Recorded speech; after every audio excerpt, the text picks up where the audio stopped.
What's up, everybody? Matt Nuzzo. We're out here at Rail to talk to you about the V2 Wasp from Ozone. This has been a really exciting wing. Ozone was one of the first wings on the market to have a full size range, and they just nailed it. They came out with some great wings with the V1. We're still using them in the school.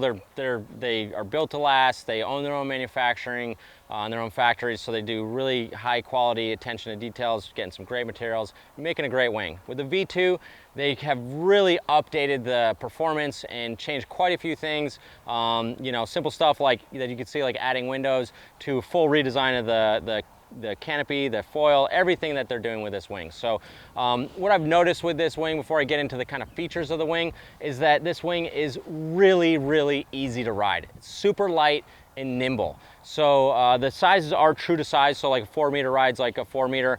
The frame is rigid enough, but also has just enough flex where it doesn't, like, you hit by those gusts, it doesn't like kind of punch you around and yank you off of the board.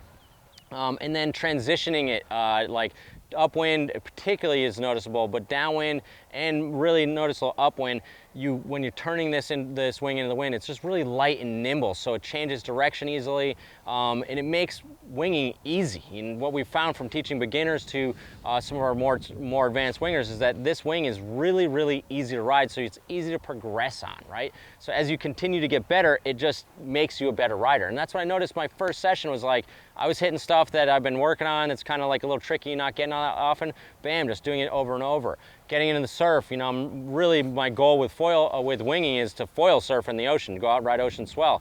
And now I'm able to tap into that and starting getting that easier and easier. So just been super impressed with how well this wing rides, how easy it is, and how intuitive everything works. So getting the features, they're using their high-end Tasian DT3 triple ripstop. They've got some new canopy material. You can see just the craftsmanship of the seams. All the seams are double taped, double Dacron, sealed over. Just really solid effort. To get rid of the trailing edge flutter, they've put a trailing edge leech line in here. This just takes all the flutter out, right? So some people are using darts, which are adding weight and are kind of flopping around and not really doing much to stop the flutter. The leech line just completely eliminates it. The windows, these windows actually do work pretty well. Generally speaking, windows, like, you can't depend on them, but they are in actually a decent spot. I've actually been able to look through the window and see, check to see if there's nobody downwind when you're doing a transition stuff. Each size wing, compared to each person's height, is going to change whether the wing is working well for you or not. So, these windows work pretty well for me on all the sizes. And so, so far so good. I have been pretty impressed with that. Their leash that comes stock is a waist leash. They got this high-end stretch Dyneema line, put in a high-quality swivel here so it's not going to twist up. And then it does have a clip waist leash that is adjustable, and it's just a single clip here. I was using this on this type of leash on the previous version, the V1. I never had it quick release on me, but that's something I'm always a little bit nervous on if I like lay on it or push it, but I haven't had it happen in the year plus that I've been using them. So the Ozone waist leash, so it's cool that this comes stock with the wing. It comes with a really nice bag too, so I'm impressed that they're putting in kind of some high quality features. On the underside, you've got your D-power line, and you can see here, like I was talking about with the seams and the craftsmanship, they just kind of take all the seams are like hidden or tucked away and covered. So the leading edge seam, which is the one I normally drag my hands over if there's a leading edge seam across here and I'm like cutting my fingers on it, that one's moved all the way around to the back. And then across here, anywhere it is, there's no material that you can cut on, get cut on, because a lot of times this cut material is kind of like a piece of paper and you feel like you get paper cuts all the time from it. But I don't feel that at all. I haven't had any issue with that from the seams, and it's like, because they're paying attention. They actually been winging and riding these things and know that, hey, yeah, we gotta make sure that people aren't hurting their hands on it. The rest of the handles are all in the perfect spots on the wings. We've got one leading edge handle, which is in the right spot. They've done a great job making these handles soft and round, right? So they rounded them out, so they're a lot more comfortable than most other handles on the market. They do kind of, give a little bit, but, I found that the handles translate pretty well to, to generating power.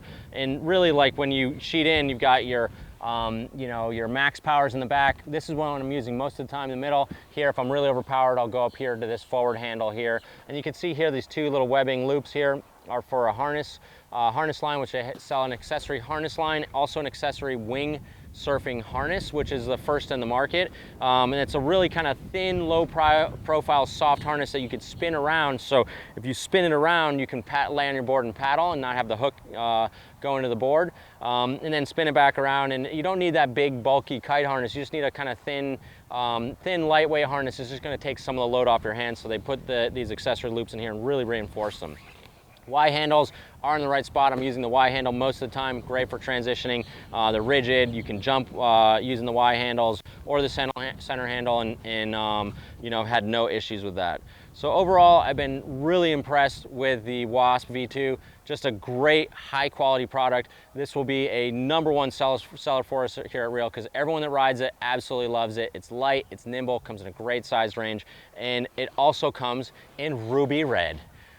So if anyone in the world thinks this is a red, raise their hand. It looks like pink to me, but I really like it. My wife likes it. My kids think it's cool. So ruby red, just don't be fooled by the name. Some people are like, oh, it's supposed to be red. Well, no, it's actually kind of pink or magenta or something like that. I think it's a super cool color. We'll call it pink a pink. If you want more reviews, go to realwatersports.com. If you have any questions about the Wasp V2 or what wing's right for you, give us a call at the shop, 252-987-6000. See you guys on the water.